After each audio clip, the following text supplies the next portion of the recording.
Welcome back to my channel. And today I want to give my quick take on Top Gun Maverick. But before I do that, let me give you the synopsis, and this comes from AMC. After more than 30 years of service as one of the Navy's top aviators, Pete Maverick Mitchell, Tom Cruise, is where he belongs, pushing the envelope as a courageous test pilot and dodging the advancement in rank that would ground him. When he finds himself training a detachment of Top Gun graduates for a specialized mission, the likes of which no living pilot has ever seen, Maverick encounters Lieutenant Bradley Bradshaw Mouse Teller, call sign Rooster, the son of Maverick's late friend and radar intercept officer Lieutenant Nick Bradshaw, aka Goose. Facing an uncertain future and confronting the ghosts of his past, Maverick is drawn into confrontation with his own deepest fears, culminating in a mission that demands the ultimate sacrifice for those who will be chosen to fly it. The reason I laugh is such a long ass synopsis. Holy mother. And I can't, I couldn't focus on it. I kept thinking, like, my reading is so bad. Oh my god. It got in my head about the reading. I'm like, I can't read. It's terrible. That's why I started laughing. But anyways, let me go back to this, right? So this movie came out in May. So I am late to the game for sure with the review, but who cares? uh, so it's still in the theater, so if you want to watch it.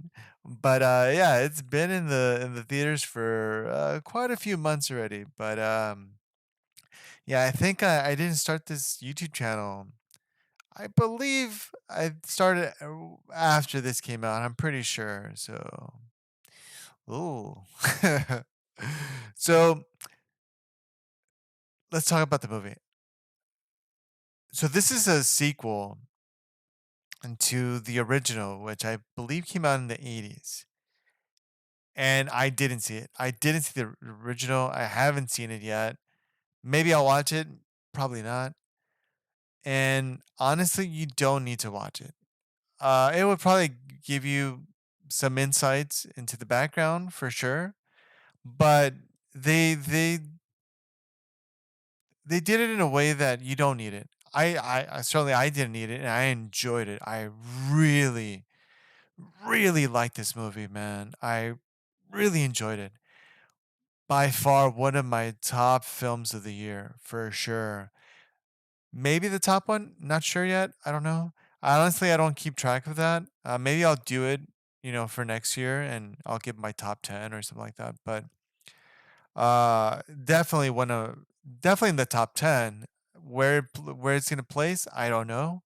But I really enjoyed it. I thought just the storytelling, the acting, everything, the spectacle, the visuals was so good. I saw it, so I for sure saw it twice. Maybe more. I saw it in Dolby. I saw it on IMAX. I wanted to see it in the best uh, screen quality that you can get currently, and it's a good film. It's a really good film. So everything they did with it, how smart it was, right? Um, the mission where they had to go, basically take down a uranium plant. Everything just worked. Everything,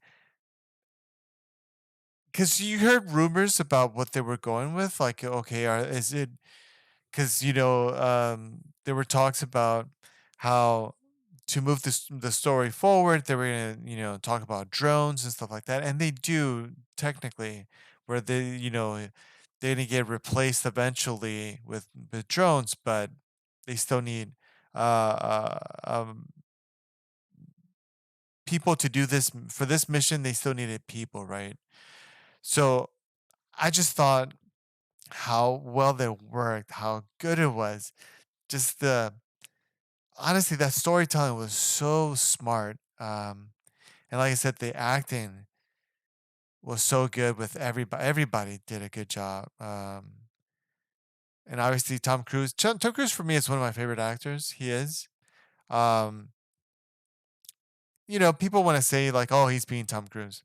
Sure, I mean, you can say that about a lot of people at some point. Once you see him so often, their personal mannerisms rub off into every character, really, if you think about it, right? Harrison Ford, obviously Tom Cruise, The Rock, Brad Pitt, Tom Hanks, Julia Roberts, right? That Julia Roberts has that her laugh is so recognizable, right? So whatever character she does, and she has that laugh, you're gonna be, oh, it's Julia Roberts, right? So you can say that about Robert Downey Jr. You can say that about so many actors, and it's just not a Tom Cruise thing, right? People really focus on like, oh, it's Tom Cruise being Tom Cruise, right? It's not really the character. Come on, man. Any like I said, every actor if you see them long enough, the variations, right? It's there, right? They obviously have to mold themselves into that character, but they also bring their life experience, they bring their personality into it. It's just inevitable. It is what it is, man. But I enjoyed him a lot. I think he did a great job. They're very emotional, and you can see it in his face.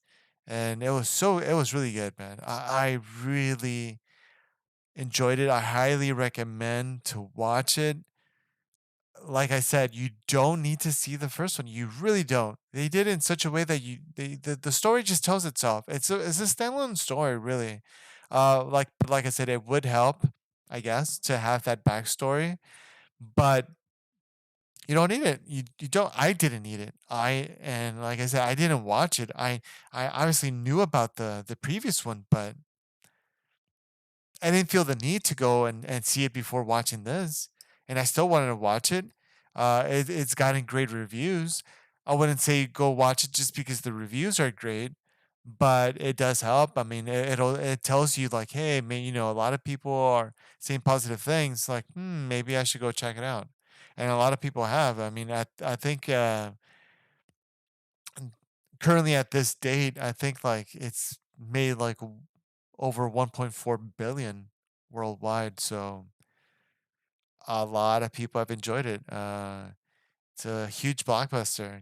I don't think a lot of people thought it was going to make, you know, this amount or be this successful.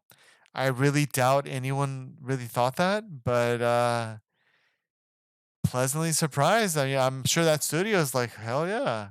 And I'm sure, and he's doing really well too because he's getting a good cut from it, right? I think he's gonna make over 100 million, which is, hey, good for him. So yeah, go watch it. It's a really good film, great story, emotional. Visuals are great. I don't know what else to say. It's really good. I'm not gonna go into all the details of what happens in the movie. Go watch it. Check it out. Go see it for yourself. Don't rely on someone telling you, "Oh, it's good," and then you just go off of that. No, no, go watch it. Go see it. I think it's worth it. Really think, and especially right now since it's still in the theater, it's really worth watching in the theater in the big screen. The audio, the visuals, everything. It really, this movie really, it's really made for the theater, and it really gives you that experience, and it provides an extra experience if you just watch it on at home on TV. It's just which is fine, but like I said, this provided a separate another layer to it that I think it gives you a big appreciation if you watch it in the theater. So I would say go check it out, and yeah, leave a comment is if you saw it, if you enjoyed it, maybe you did enjoy it. Let me know why, what they could have done better, or what you would have want to seen them do with the sequel. So comment down below. If you like the video, feel free to give it a like, subscribe to the channel. That helps a lot. Check out my other content. Maybe you'll like it. Maybe you'll come back for it. So like I said, go watch it, and thank you for checking out this video, and I'll see you in the next one. Have a good one.